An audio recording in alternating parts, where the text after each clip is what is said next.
In the 1800s, battleships were pretty small and had a mix of heavy and medium-sized guns. They were known as pre-dreadnought battleships, but as we moved into the early 1900s, battleships got bigger and more powerful thanks to new technology and countries wanting to boost their naval strength.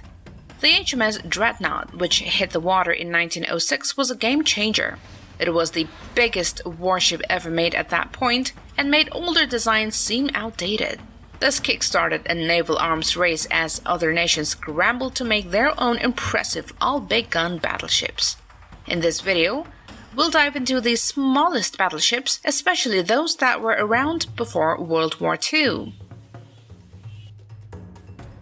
Number 10. The Danton Class. The 6 Danton battleships were the last pre-dreadnoughts in the French Navy. They were ordered between 1906 and 1908, shortly after the launch of HMS Dreadnought. Each Danton ship measured 146.6 meters in length and had a displacement of 18,500 tons. The Danton battleships were notable for their technological advancements and relatively high speed for their era. They were the first French battleships to utilize steam turbines and also feature advanced rangefinders and other technologies. Although they are sometimes referred to as semi-dreadnoughts due to their combination of larger and smaller guns, the Dantons represented a significant advancement in French naval design. At number 9, the Virginia Class. The Virginia class of pre-dreadnought battleships was built for the United States Navy in the early 1900s. These ships were 134.49 meters long and had a designed weight of 14,948 long tons, which increased to 16,352 tons when fully loaded. They carried a mix of weapons, including 4 12-inch guns and 8 8-inch guns. The guns were arranged in a way that placed 4 of the 8-inch guns on top of the 12-inch turrets. This setup was not successful because the 8-inch guns could not be fired without interfering with the 12-inch guns. At number 8, the Dutchland Class. These were another set of 5 pre-dreadnought battleships in the German Navy in the 1900s. They were the first class of battleships approved under the Second Naval Law, which was a big deal for naval expansion. Slightly bigger than the Willisbash Class, these ships were built between 1903 and 1908 and finished right after the groundbreaking British all-big-gun battleship HMS Dreadnought that was launched in 1906. Because of that, they were pretty outdated even before they started service. Once World War I kicked off, the German fleet went for a strategy of raiding the British coast, and these 5 Dutchland-class ships were part of that effort. They even took part in the Battle of Jutland, although they were clearly outmatched by the British dreadnoughts. At number 7, the Willisbash Class. The Willisbash battleships were a group of 5 pre-dreadnought battleships built for the German Navy in the early 1900s. These ships were pretty long, over 126 meters, and weighed around 11,700 tons when fully loaded. They had a crew of about 33 officers and 650 enlisted men, plus an extra 13 officers and 66 enlisted men as the squadron flagship. Since these battleships were designed for the calmer waters of the Baltic Sea, they featured a flat deck hull with a low freeboard, making them look a bit like liberation ships.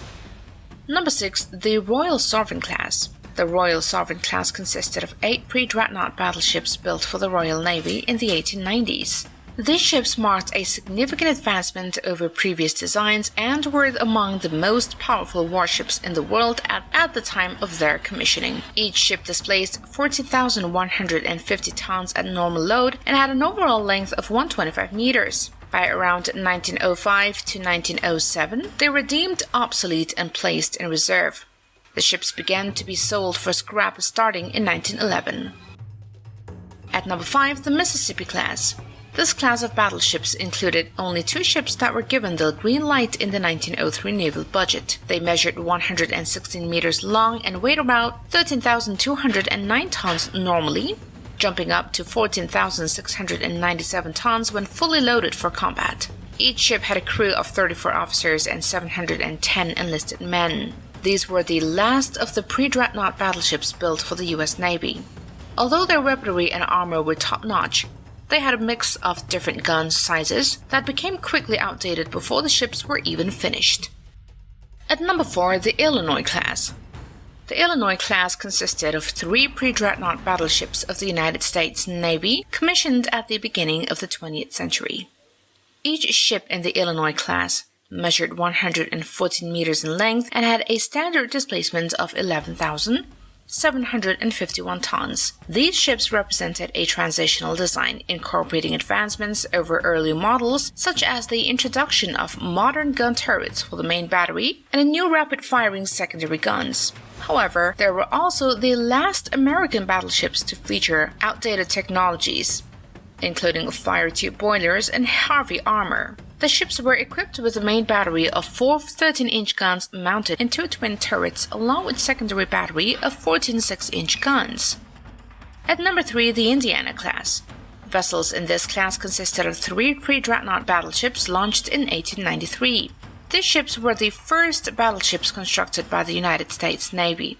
At a length of 109 meters, they were relatively small for battleships but featured heavy armor and armament that pioneered the use of an immediate battery, specifically designed for coastal defense. Their freeboard was inadequate for handling the waves of the open ocean. Additionally, the turrets did not have counterweights and the main belt armor was positioned too low to be effective under most conditions. Number 2. The Imperator Alexander II Class. These battleships were a pair of pre-dreadnoughts made for the Imperial Russian Navy in the 1880s. The battleship Imperator Alexander II was 105.61 meters long and displaced 9,244 long tons when fully loaded, which was over 800 tons more than what it was originally designed to weigh. These ships were built to take on the smaller armored ships from other Baltic countries. But by the time they were finished, they were pretty much outdated. They were the first all-steel battleships for the Baltic Fleet and were meant to help Russia gain the upper hand in the Baltic Sea against competitors like the German Dutchland Class ironclads.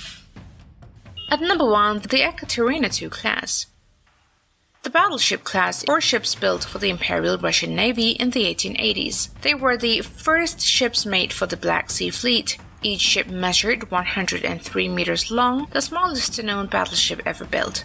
Their design was unusual because it had the main guns mounted on 3 barbets, arranged in a triangle around a central armored section. 2 of the barbets were at the front, side by side, and 1 was at the back in the center.